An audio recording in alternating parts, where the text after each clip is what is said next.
Broadcasting from the Big Peach of Atlanta, Georgia. A show unfiltered, unscripted, raw. The Patriot Angle Podcast.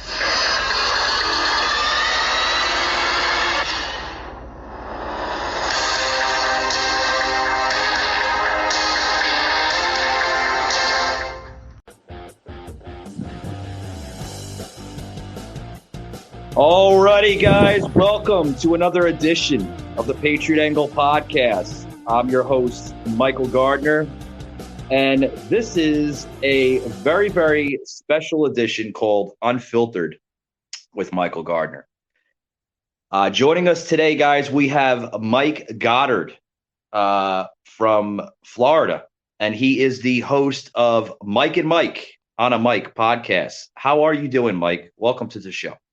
Thanks, Mike. Yeah, doing good, doing really good, man. I'm excited to be on. I know we tried to do this, man, last year. I think we tried to get together, but yeah, it's good, man. Excited to be here. Thank you. You're welcome. Yeah, it's been a couple times, and I know, you know, we were dealing with COVID and crazy schedules and restrictions, and don't get me started with that. But yeah, Whew. yeah. Like literally a dust off the shoulder, so to speak, right? We're somewhat getting back into normalization, right? Yeah, thank goodness for the Olympics, man. It gave the media something else to talk about. So Yeah, I'm excited about that, man. yeah. I was getting tired of, you know, hearing about Joe Biden and, you know, and everything else. You know what I mean? My gosh, yeah, man. Yeah, no, it seems things start to seem to be settling down a little bit, which is nice. It's a nice pace. Yeah. And I see you're slowly getting back into your podcast, right? You've been taking a break from it. Yeah, so we had an issue. We wanted to put out quality, and we were like, you know, if we're going to do this, we really wanted to have some quality to it. So Sure. I serve as the family pastor of Discovery Church down here in Fort Pierce, but I'm also part of the I'm administrative assistant for the Treasure Coast Baptist Association. So what that means is we have like 65 different churches in our association, and we sold our building, and the association kind of rents offices out of Discovery Church. Well, since we finally have a building with Discovery Church, we were building this podcast room, this production room, podcast room. So churches from the association could come. They have a place to film, you know what I'm saying, with quality, just to record. And, you know, me and Mike, we just get to luck out because, you know, we're all mixed up in this. So we get to use the podcast room as well. And but it was just like the season of life that the both of us were in. The other Mike, the man with the handsome chocolate face is what I always call him. But he's our student director, and man, he just went through the ringer with stuff. His mom just actually passed. I'm sorry to hear that. Yeah, the celebrations this Saturday.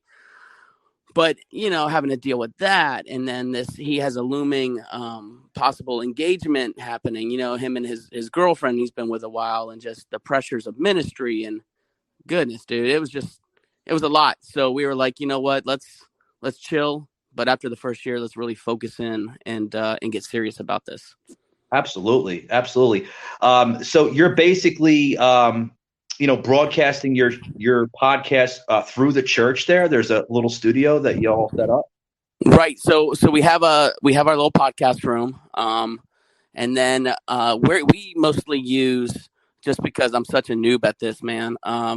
We use Anchor, which of course is connected with Spotify, and then we do the Facebook. We were doing Facebook Live, but what we're doing now is doing like YouTube Premiere. Okay. Scheduling it out on Fridays, recording it earlier, scheduling it on Fridays, and then it shares to Facebook as well. So sure. Yep. I mean, you pretty much have to you have to test the waters, so to speak. You know, obviously you guys are a new set of hosts, to the podcast world, so to speak. And Right. it's always good to test the waters out, Mike. I absolutely agree. Yeah, man, definitely. So, and with Anchor, we use Anchor here on the show, and it's a great aspect. It really is. Not only do they get the word out for you, but like you said, you're being launched to, 3 major podcast platforms such as Spotify, Google, and Apple, which I think those are the elite ones. You know what I mean? Right. And I don't even think I pay for anything on Anchor. I believe it's free. Yeah, it is. It is a free system. Yeah, it's a free software. They do have a premium service on there, such as what's called Spotify Green Room. I don't know if you are familiar with that. What that is if you sign up for Spotify Green Room, you can actually take your podcasting to the next level. And basically, every time someone clicks your link, right, your personal link to your podcast that goes to Spotify, right, they will see both audio and video. So they'll actually see your video content through the magical wonders of Spotify Green Room. So you might want to check that out. Yeah, man. Yeah, we definitely want to take it to the next level. We don't think we're like nobody special. But I think there is some man, there's just some credence to what we have to say. I mean, we're not your typical Christians, and it's sad that I have to say typical Christians. Yeah. Like that in itself one is sad, but we just we just want people to know, hey, there's a better way. Love, man, you know what I'm saying? Get along. Stop all the divisiveness. Like, dude, what would it look like if we could actually all just get on the same stinking page? You know what I'm saying? Well, sadly, Mike, and I hate to bring politics into this, man, but and you know where I'm going with this, and I'll be brief about it because it's okay. We all have different opinions, and that's what's great about being a human being, right? Opinions. Yep, that's right. But opinions, in my aspect, have literally almost destroyed our nation as a society because we've become so divided as a country. Where you simply are being attacked on free speech, and I'm even seeing that, with churches today. There's a big pastor up in Tennessee. I forgot his name, but he's all over like Facebook and YouTube. It's a really, really like, it's not the biggest church in the world, but like it doesn't really matter, big or small. They have right. What's big is he has a big heart, and what the media and what the federal government has done to this man, it breaks my heart, where, the church, it's getting attacked every single day, and that's terrible, Well, and here's the reason the church is getting so attacked is for so long, the church, man, they weren't approaching things with grace. You know what I'm saying? There was like the same grace that was shown to them. They weren't showing anybody else.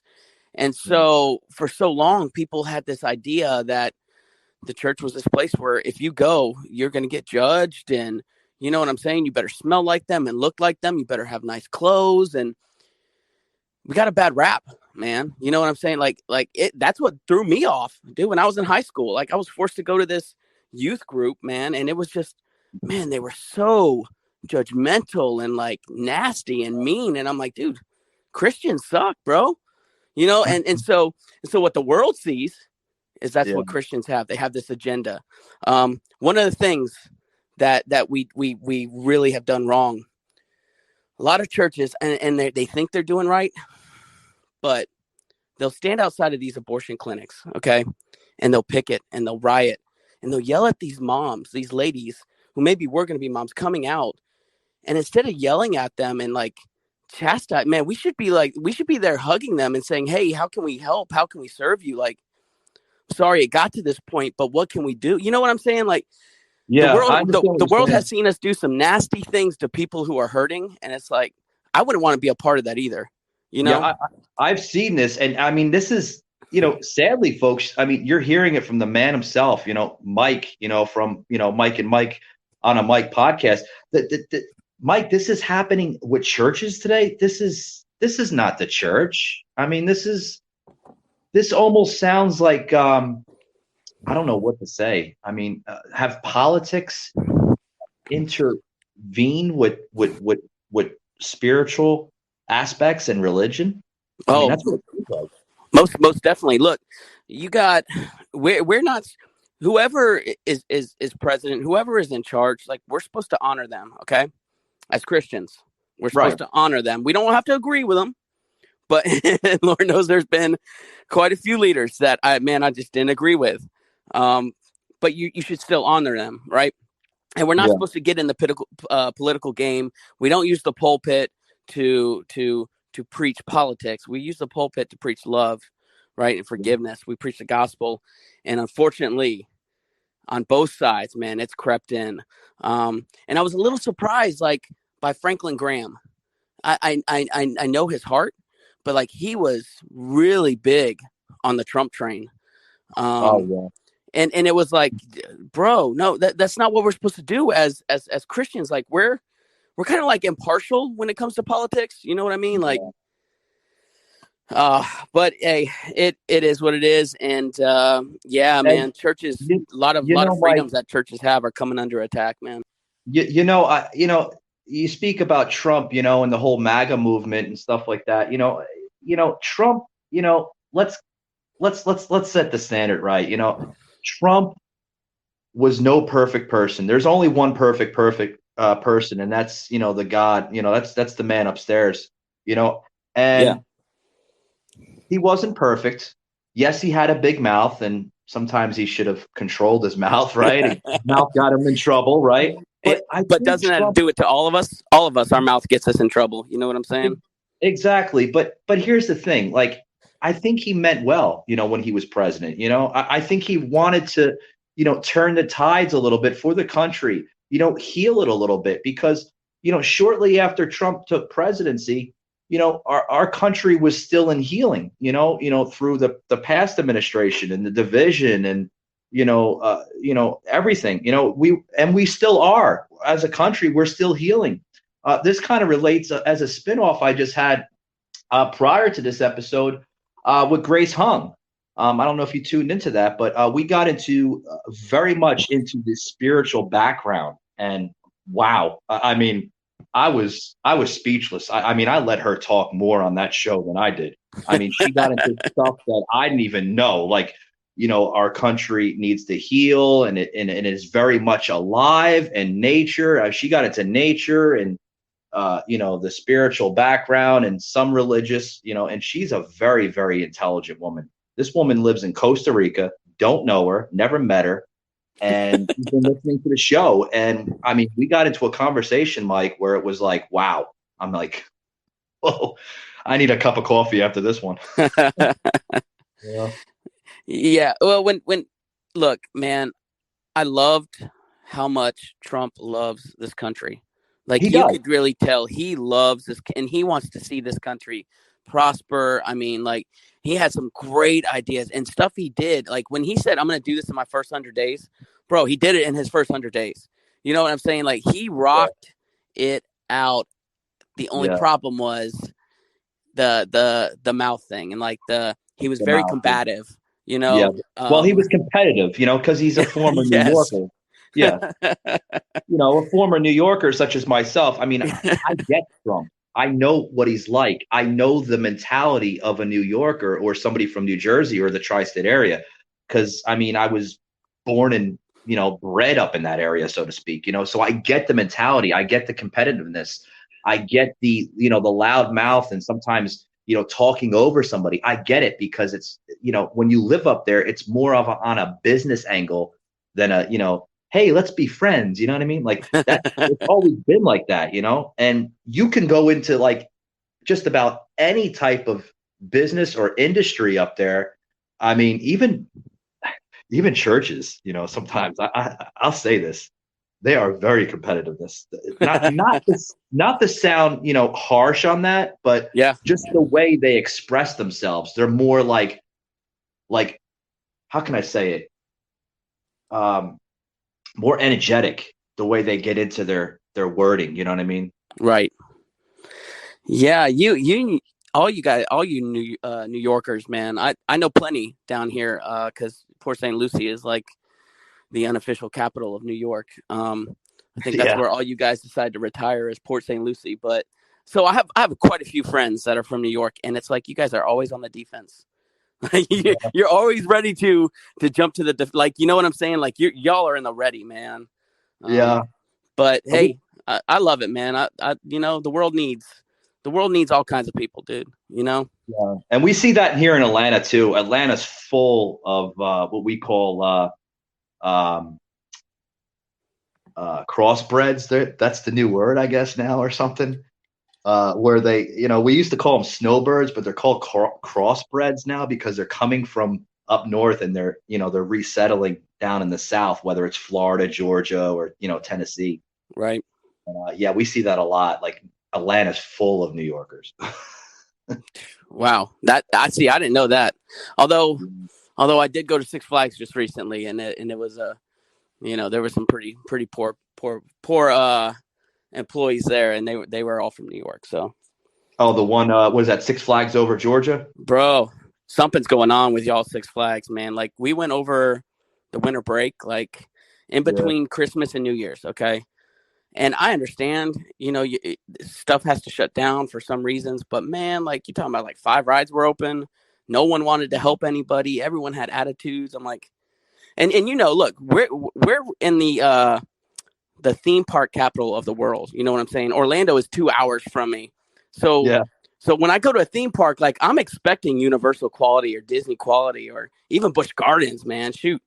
Yeah, that family entertainment, right? I mean, bro, they got some work to do, man. They got some work. You know, it's sad too, because that, Mike, you just labeled something. You know, you made a good point. You know, that culture, it's the society we have become. We've become less friendlier.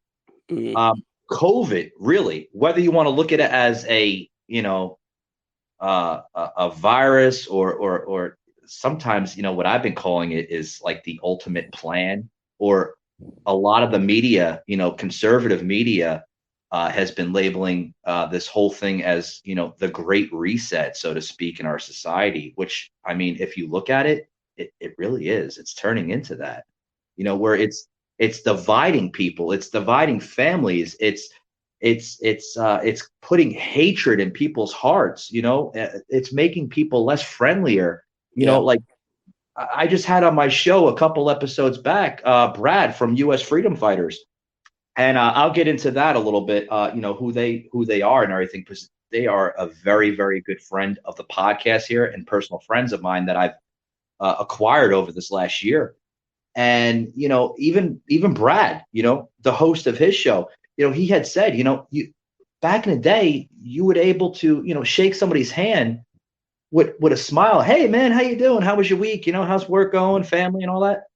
You don't even see people doing that anymore. You see like the cold shoulder, so to speak, right? The eyes kind of like darken. You know what I mean? Yeah. There's been a dark spell on this country in the last like few years now, and what's going on, Mike? Do you have any views and thoughts on that? Yeah, it's given people an excuse to really kind of to be jerks.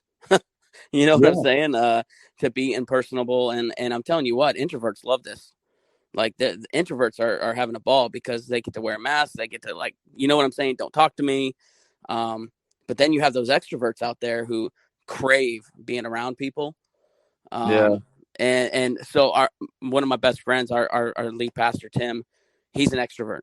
And dude, COVID was having to be locked up. Like we couldn't meet with people, you know, like he thrives on people. He loves people. And then not being able to meet with them on Sundays and during the week. And dude, it almost kind of depressed him. You know what I'm saying? Like he loved that, but it has, dude, this has given people an excuse to be divisive and to be nasty. And we are more divided in this country right now than we have been in a long time.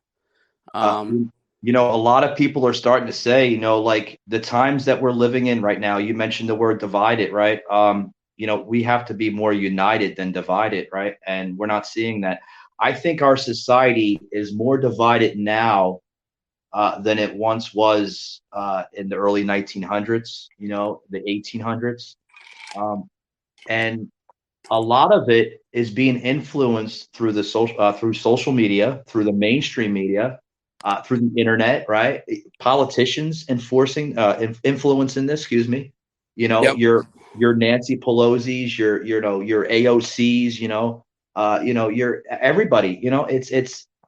It's really baffling, and we pretty much are in a spiritual awakening of grace. I just mentioned Grace Hung that I had on my show just yesterday. We got into this spiritual awakening. Our country is literally in a spiritual awake, where it needs to show what side it's going to go to, whether it is a dark path or through a positive path of energy and spirituality and religion. And I mean, we got into something. I mean, well, I have to have her back on my show because we have to finish that podcast sooner or later. But I mean, seriously, Mike, we have to choose of what our society will become in the next 20, 30, 50, 100 years from now. You know what I mean? Yeah.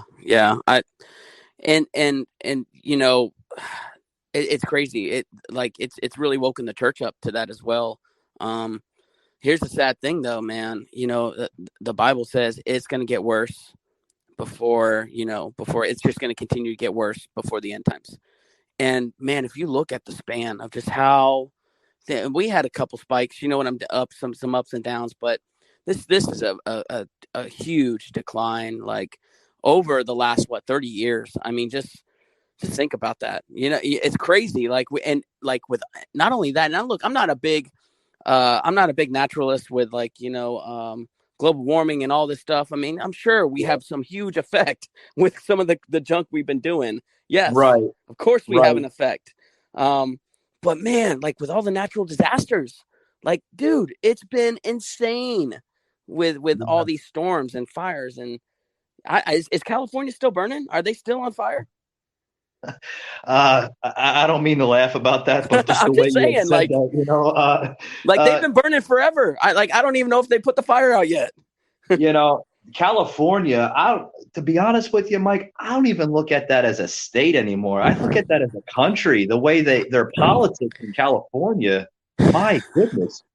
I just heard, check this out. One of my good friends had just told me, don't know how much, I didn't look into it, but he said that they're actually giving the homeless money. They're just giving them money, and food stamps and this and that if they're homeless. So if you're homeless, they're going to hook you up with money. They're not going to help you get into a house, into a job and this and that. We're going to throw money at you. Yeah.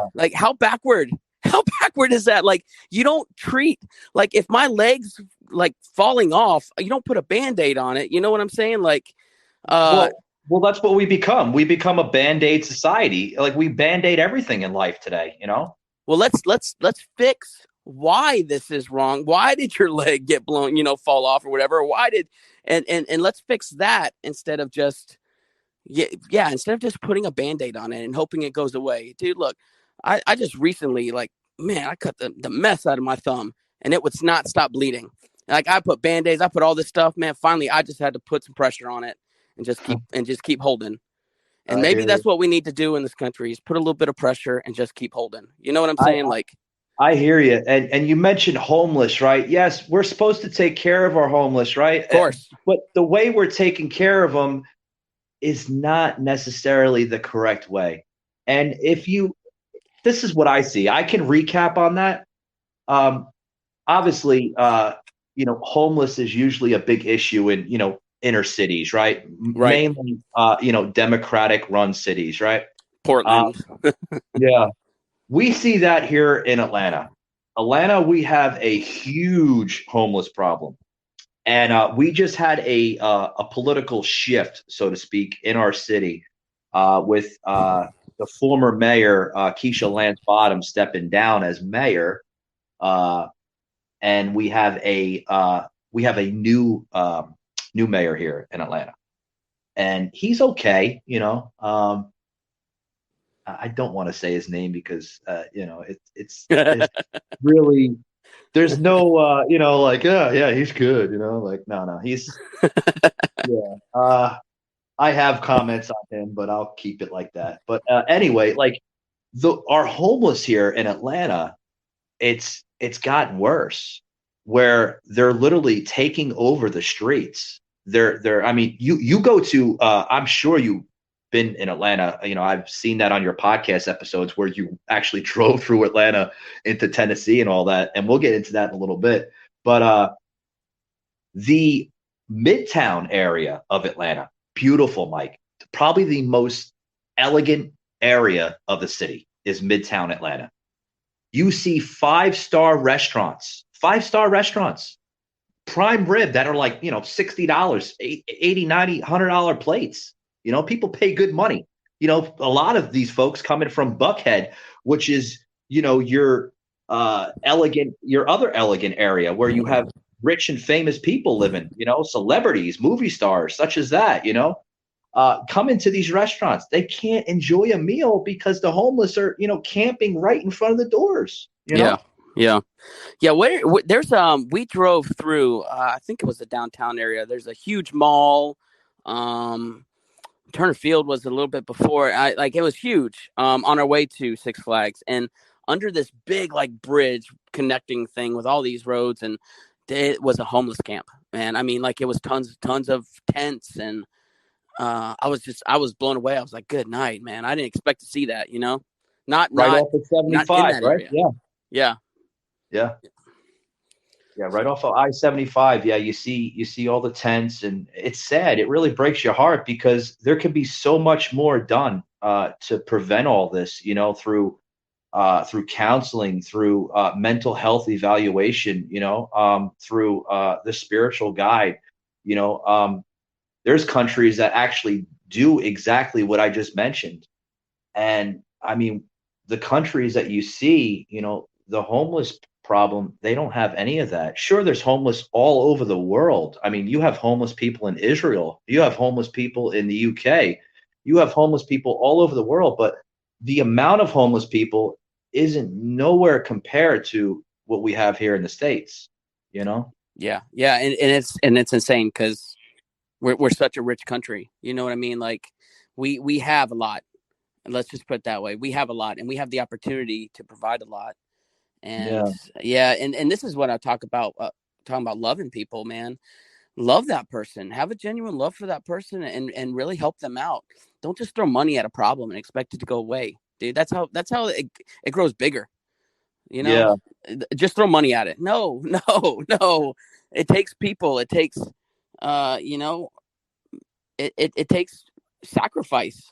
If I'm honest, it takes you getting out of your comfort zone and investing in someone that probably doesn't want it. And at the end of the day, dude, some people aren't going to want it. I've noticed this, man. I have a brother-in-law who's been going through such a hard time, and he's not to the point to where he wants to get better. And if someone doesn't want to get better, they'll never get better, no matter what you do for them. It's got to come to a point too, to where you want to change the situation, Yeah. Well, that brings me up to my next point. My wording might be off a little bit, but I mean, doesn't it say in the Bible to change from within who you were to make a better person of who you want to be? I mean, I know my wording might be a little off, but I think you kind of get my drift of where I'm kind of going with this. Yeah. So just like Paul, who used to be Saul. Okay. Saul persecuted Christians all over Jerusalem. And I mean, it was insane. And he had this encounter with Jesus, and it changed him. He became changed. He became changed so much that he changed his name to Paul instead of Saul. But he was changed because of Christ. And now as he's changed, Christ working through him, he wants to go out and show that same love that he was shown. Right. And if you think about it, dude, we've all been forgiven. We've all been shown love and grace when we didn't deserve it. You know what I'm saying? So, yeah, it's once you're changed and you break that old habit and those old selfish ways, man, you almost there's this drive just to help, or there should be. There should be, you know what I'm saying? But Yeah. Well, like my mother had quoted, God bless her. I love you, Mom. Like she's no longer with us, but my mother once quoted, before she had passed, to respect those. Wait, let me rephrase that. Respect those of how you would like to be respected in return. right. Respect is given, or excuse me, respect is earned, not given. I said that backwards. Respect is earned, not given. You need to respect people in order to get the respect back. And what we're seeing now is a total selfish society of what we become. We're more or less, I've said this the other day with Brad, from U.S. Freedom Fighters, that have we become too competitive? Are we, as human beings, humanity, are we becoming more digitalized in society now, where we rely more on AI and advanced technology than living in the basics? I think, Mike, we have to go back to the basics of life, the principles of life. You know what I mean? Right. In that quote that you said from your mom, that's the golden rule. Treat those the way you want to be treated. Like Exactly. that's the golden rule. That's like the main thing Jesus was all about. And then he's like, I'll take it even further. Treat them better than how you want to be treated.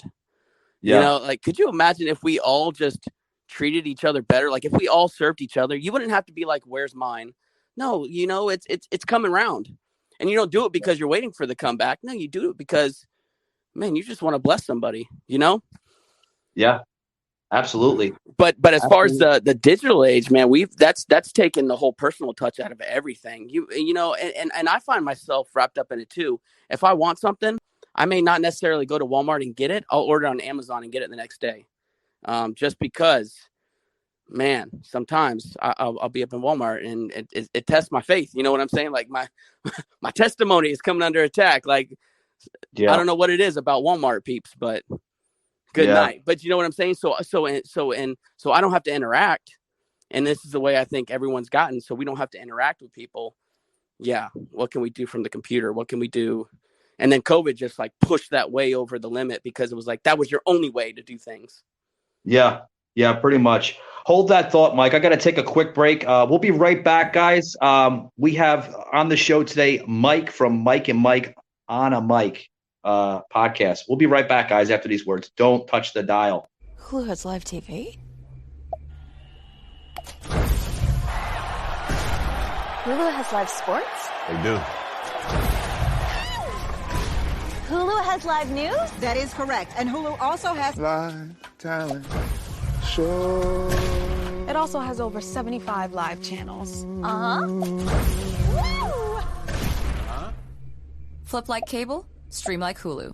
Time to have Hulu plus live TV. Alrighty, guys, back on the show of shows. Got Mike from Mike and Mike on a Mic podcast. Sorry about that, Mike. I had to do that little on a mic. You know what I mean? I love it, man. I love it. Yeah. So we're talking about, the differences versus what is right here in America, right? We need to basically heal this nation, so to speak, and the aspect here. With that being said, Mike, I want to turn the tides here a little bit and kind of get into the sports world here. A lot of stuff happening, man.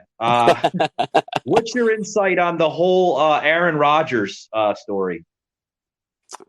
Yeah. Can we leave Aaron Rodgers alone? You know what I'm saying? Like, look, the man, okay, maybe he wasn't honest about everything, but we're talking about the COVID situation. Is that what we're talking about? Him lying about COVID?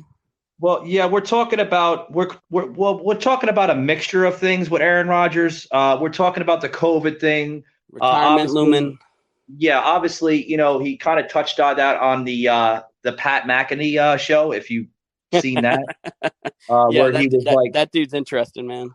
Yeah, Pat was like, How are you, bro? Like, what's going on with COVID? You're right there, huh? Huh? You know, he kind of reminds me of me. He gets a little energetic, you know, and I love it about him, you know. But yeah, so we're talking about the COVID thing. We're also talking about possibly if he's going to re-sign, you know, in the NFL, if he's going to, you know, re-sign his contract. You know, a lot of touch on that. He did post an Instagram posting the other day. If you checked out his Instagram account, where he basically kind of gave a thank you to his teammates. Did you see that?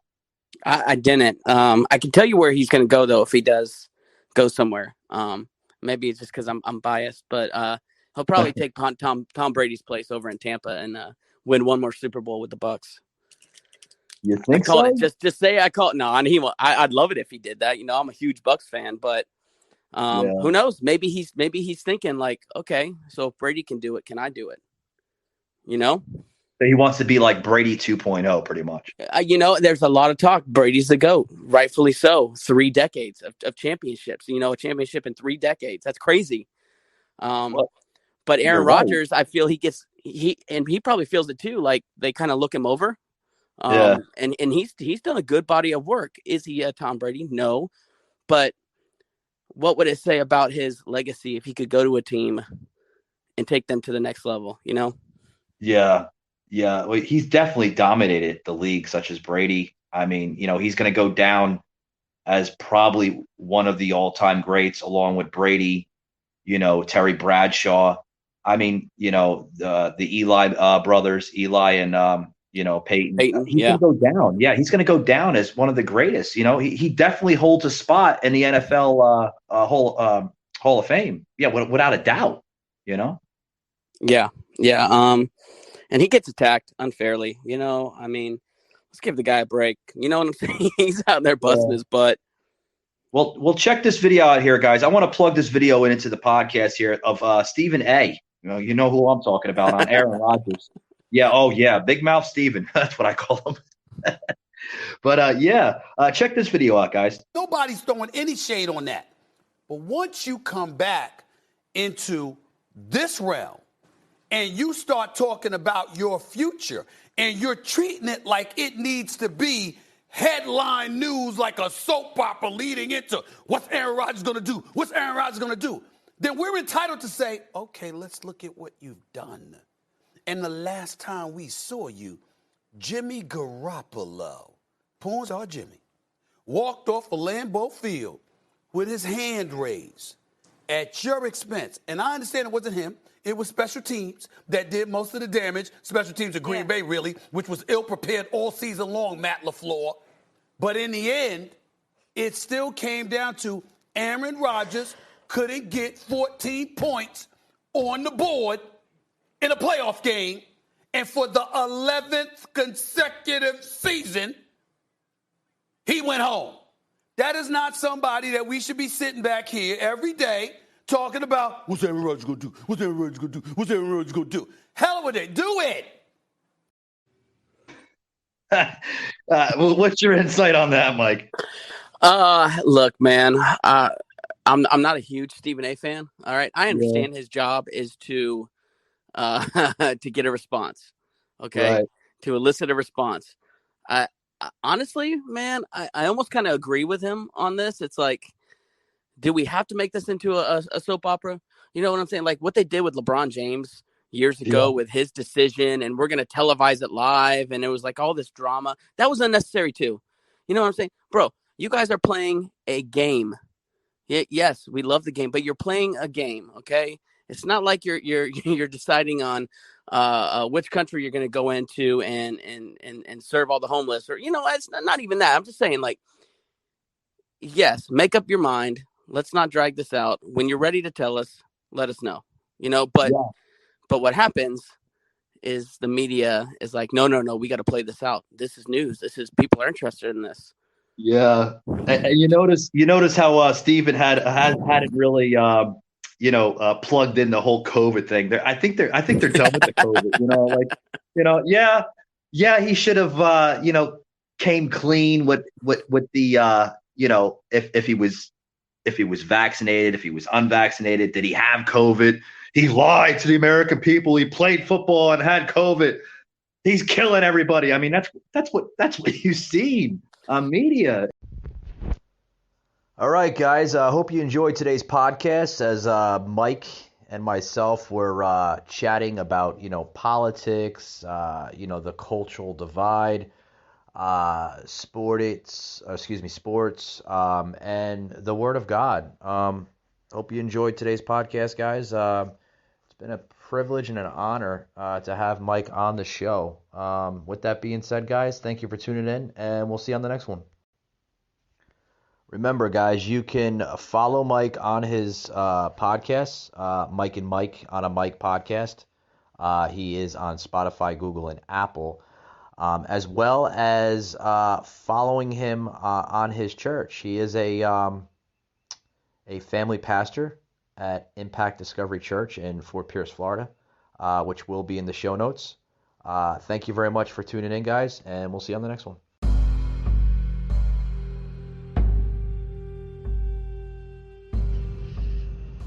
You just heard an episode of the Patriot Angle Podcast, an Anchor platform.